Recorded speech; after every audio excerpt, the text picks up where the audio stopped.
الحمد لله رب العالمين والصلاة والسلام على سيد المرسلين أما بعد فأعوذ بالله من الشيطان الرجيم بسم الله الرحمن الرحيم الصلاة والسلام عليك يا رسول الله وعلى آلك وصحابك يا حبيب الله.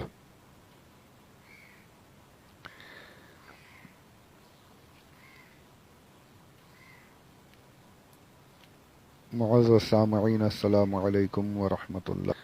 22 ذوالحجہ 1441 ہجری کا یہ دوسرا آڈیو ہے، 13 اگست 2020.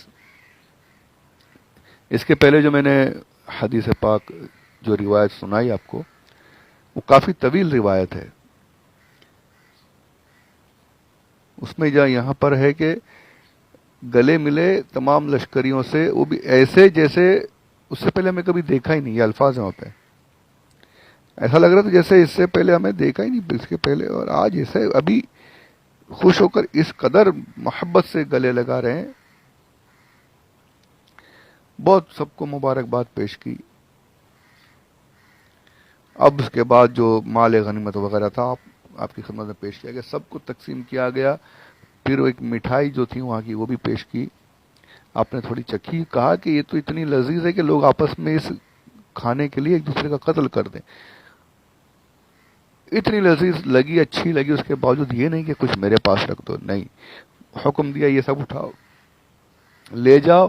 جو صحابہ حضور اکرم صلی اللہ علیہ وآلہ وسلم کے دور میں شہید ہوئے ہیں ان کے بچوں کو یہ مٹھائی تقسیم کر دو. سبحان اللہ، یہ کیا، یہ خلافت تھی. اپنے لیے کچھ نہیں، جو کچھ ہے رعایا کا، جو کچھ ہے قوم کا. آج تو یہاں پر ذرا سا بھی مل جائے ایک، بلکہ جو قوم کا ہے وہ بھی ہمارا. آج کا حال یہ ہے کہ منسٹر وغیرہ جو ہیں، جو بادشاہ ہیں، قوم کا جو ہے وہ بھی ہمارا ہو جائے، رعایا کا جو ہے وہ بھی ہمارا. کچھ اچھا ہے تو وہ بھی ہمارا ہو جائے. بادشاہوں کی نیت صاف ہوتی تھی تو قوم ترقی کرتی تھی، رعایا ترقی کرتی تھی. اس کے بھی واقعات بہت سے ہیں، پر وقت بڑھ جاتا ہے. میں کیا بولنا بہت کچھ چاہتا ہوں پر وقت ساتھ ہی نہیں دیتا، اتنی جلدی بڑھ جاتا ہے، سمجھ میں نہیں آتا کیا ہو جاتا. خیر، اس کے بعد میں یہ سب کچھ تقسیم کیا گیا، ساری باتیں ہو گئی. اپنے پاس کچھ رکھا ہی نہیں. بیت المال کے لیے جو کچھ تھا وہ ٹھیک ہے، جو حصہ بنتا ہے وہ لے لیا گیا، بیت المال میں جمع کر دیا گیا مسلمانوں کے لیے.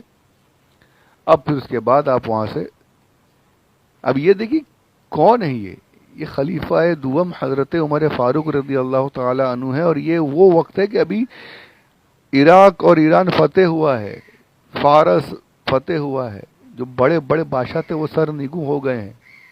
دھاک بیٹھی ہے کہ یہ وہ بادشاہ ہے، یہ وہ خلیفہ ہے کہ اس نے ایران اور عراق کو ہرا دیا، بڑے بڑے قیصر و کسرا کو ہرا دیا. ان کے محلات پر قبضہ ہو گیا، ان کے خزانے حاصل ہو گئے، اتنا سونا. بلکہ ایک حدیث پاک جو میں نے پچھلی جگہ سیرت المصطفیٰ میں عرض کی تھی، حضرت سراقہ کے بارے میں، حضور نے فرمایا تھا سراقہ وہ وقت کیسا ہوگا جب تیرے ہاتھ میں کسرا کے کنگن ہوں گے، کسرا کے سونے کے کنگن تیرے ہاتھ میں ہوں گے، وقت کیسا ہوگا. تو یہی جب یہ فتح ہو کر جب مال غنیمت آیا تو آپ نے کنگن ہاتھ میں لیے بادشاہ کے، مطلب سراقہ کو بلاؤ. سراقہ آئے تو کنگن اپنے ہاتھوں سے سونے کے کنگن پہنا دی. یہ لو جو حضور نے فرمایا تھا وہ آج پورا ہو صلی اللہ علیہ وآلہ وسلم. سونا پہننا مرد کو حرام ہے، سرکار نے ان کے لیے جائز کر دیا تھا.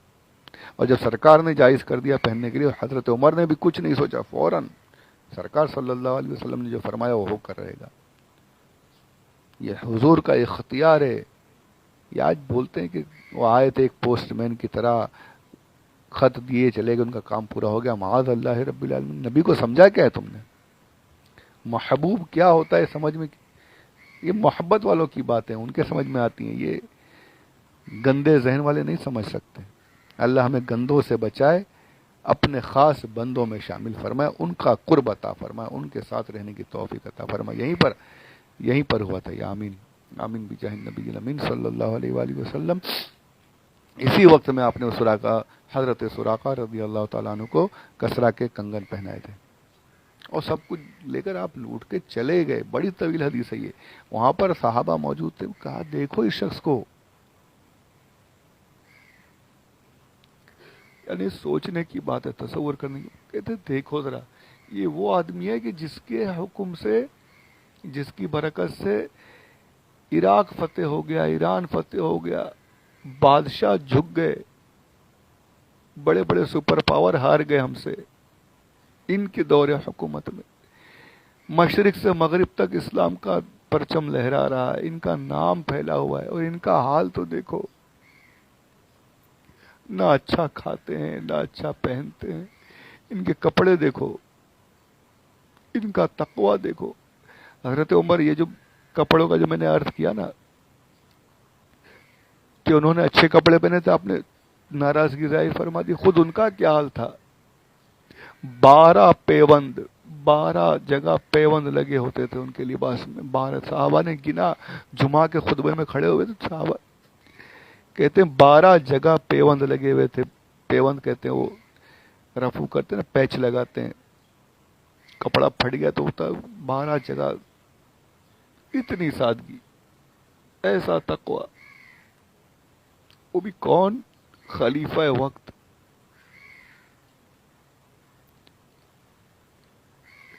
آج ایک ذرا سا پیسہ آ جائے تو پھر دیکھیے ہماری اکڑ۔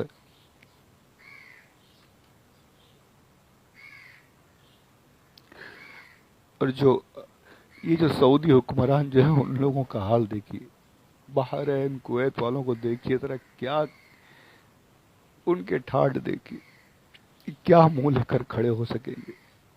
ارے نہیں تو نصیب بھی نہیں ہوگا سامنے کھڑے ہونا، کہاں سے کہاں پہنچ جائیں گے، پتہ بھی نہیں چلے گا کون سے کھڈے میں گرے ہیں۔ جو حال آج ہے، آج مسلم حکمرانوں کا جو حال ہے، یہ کسی لائق ہی نہیں کہ یہ کہہ سکے کہ ہم ان کی جیسی حکومت کر رہے ہیں جیسی انہوں نے کر کے 12 جگہ پیوند لگا کر پہ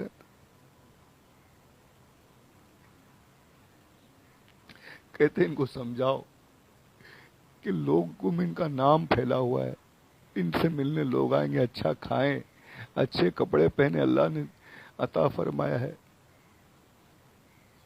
تو بات کون کرے گا؟ کون جا کر بولے ان کو؟ آپس میں مشورہ کرنے لگے، آپ جائیے، آپ جائیے، حضرت علی کے پاس بھی گئے، آپ جا کر بولی، کہا نہیں میں نہیں جاؤں گا۔ آخر مشورے سے یہ طے ہوا کہ ان کی جو بیٹی ام المومنین ہے، حضرت حفصہ، حضور صلی اللہ علیہ وآلہ وسلم کی زوجہ محترمہ، ان کی بیٹی ہیں، ان کو بولتے ہیں۔ حضرت عائشہ رضی اللہ تعالی عنہ، حضور کی سب سے چہیتی بیوی ام المومنین ہیں، ان کو بولتے ہیں۔ یہ دونوں جا کر سمجھائیں، کچھ بات کریں۔ دونوں آئے، سب تمام صحابہ تابعین آئے، امہات المومنین کی بارگاہ میں عرض کی کہ دیکھیے حضرت عمر، یہ حال ہے، تقوی میں اتنا آگے چلے گئے ہیں، ان کو سمجھانا ہے کہ اچھے کپڑے پہنے، اچھا کھانا کھائے۔ دونوں ازواج مطہرات گئیں، سلام کر کے، اجازت ہے میں کچھ کہنے کی امیر المومنین؟ ارے اب فرمائیے، آپ ام المومنین ہیں، کہا آپ کیا کر رہے ہیں امیر المومنین؟ تو میں نے کہا یا ام المومنین فرمائیں کیا بات ہے؟ کہا کہ لوگ کہہ رہے ہیں کہ آپ کا نام یہاں سے ہوا تھا کہ مشرق سے مغرب تک اسلام کی دھاک بیٹھی ہے، اور آپ ایسے رہتے ہیں، کچھ اچھا کیا کھاتے تھے؟ تیل وغیرہ، بس ہلکا پھلکا کھانا کھاتے تھے، زیتون کا تیل روٹی کے ساتھ، وہ کھانا کوئی لذیذ غذا نہیں، لذیذ غذا سے روک کے رکھا تھا، یعنی پیٹ میں تکلیف ہوئی تو کہتے تھے کہ نفس تجھے تکلیف دوں گا، لذیذ نہیں کھاؤں گا۔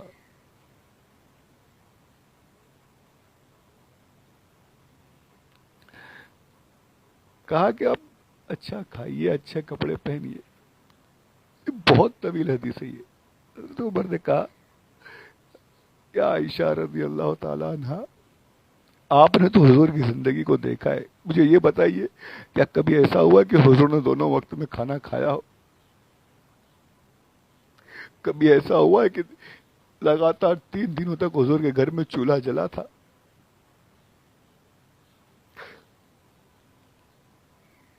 کیا کبھی حضور نے شکم سیر ہو کر کھانا کھایا تھا؟ روتے جا رہے، رو رہے ہیں بلک بلک کر رو رہے اور عرض کر رہے، کہہ رہے ہیں اپنی بیٹی سے، کہتے ہیں حفصہ تمہیں یاد ہے تم نے ایک مرتبہ حضور جو گونی جو تھی، جو موٹا کھردرا کپڑا جس پر سرکار کبھی آرام کرتے تھے، تم نے اس کپڑے کو صرف ڈبل کر کے رکھ دیا تھا، سیدھے کی جگہ تھوڑا سا نرم ہو گیا وہ کپڑا، ڈبل کر کے رکھ دیا۔ حضور اکرم صلی اللہ علیہ وآلہ وسلم رات کی نماز کے لیے نہیں اٹھ پائے، حضرت بلال کی آذان کی آواز پر اٹھے۔ تم سے کہا تھا کہ حفصہ تم نے کیا کیا ہے، مجھے اتنا نرم کپڑا کیا آ گیا، یہ نرم بستر کیسے ہو گیا کہ میری آنکھ نہیں کھلی۔ میرے سرکار اتنی سادگی کرتے ہیں،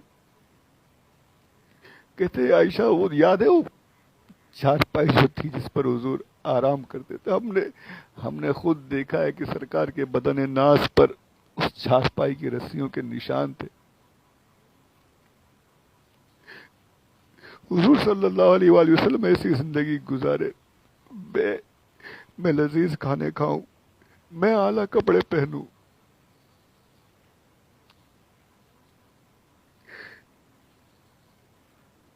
اللہ اللہ اپنے پیاروں کے صدقے میں ہم گناہ گاروں کی مغفرت فرمایا، آمین بجاہ النبی الامین صلی اللہ علیہ وآلہ وسلم۔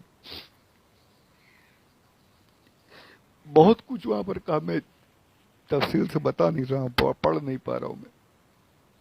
سرکار کی مثالیں پیش کی، حضور کا یہ حال رہا، یہاں تک کہ فرماتے کہ سرکار جب تک کہ اس دنیا سے پردہ فرمائے حضور نے ایسے ہی زندگی گزاری، ایک وقت کھاتے ایک وقت نہیں، کبھی پیٹ بھر کر نہیں کھایا حضور نے، مجھے لذیذ کھانا کھانے کے لیے کہا جا رہا ہے، رو رو کر کہتے میں یہ نہیں کر سکتا۔ یہ تھی اصلی محبت۔ آج محبت کے دعوے کرنے والے بہت ہیں یار، بہت، ہر کوئی عاشق رسول بنا ہوا ہے، اصلی عشق یہ ہے، صرف نام کا نہیں، کام والا۔ امہات المومنین لوٹ آئیں، صحابہ سے کہا نہیں ہو سکتا، یہ ساری باتیں بتائی، یہ نہیں ہوگا، اسی حال میں رہے، روایت میں ہے کہ اسی حال میں رہے، ویسے ہی پیون لگے کپڑے پہنتے، ویسے ہی سادہ غذا تناول فرماتے، یہاں تک کہ اللہ عز و جل کا حکم آیا اور آپ نے اپنی جان اللہ عز و جل کے سپرد فرما دی، اس دنیا سے پردہ فرما لیا، تب تک کہ اسی حال میں رہے۔ فتوحات ہوتی رہی، غنائم آتے رہے، مال و دولت کی فراوانی ہوتی رہی، لیکن اپنی ذات پر کبھی کچھ خرچ نہیں کیا۔ جو کچھ بھی ہے مسلمانوں کا، بیت المال کا، یہ میرے حضرت عمر فاروق رضی اللہ تعالیٰ عنہ کی زندگی ہے، یہ ہے خلفاء کی زندگی۔ اللہ ان کے عمل کا ایک ذرہ ہمیں عطا فرما دے، کاش ایک ذرہ اگر ہم کر لیں تو ہماری دنیا اور آخرت دونوں جہان سنور جائیں۔ مولا کریم ایسے پیاروں سے محبت کرنے کی توفیق عطا فرمائے، آمین بجاہ النبی الامین صلی اللہ علیہ وآلہ وسلم۔ اس کے بعد انشاءاللہ آپ کی شہادت کا واقعہ عرض کروں گا۔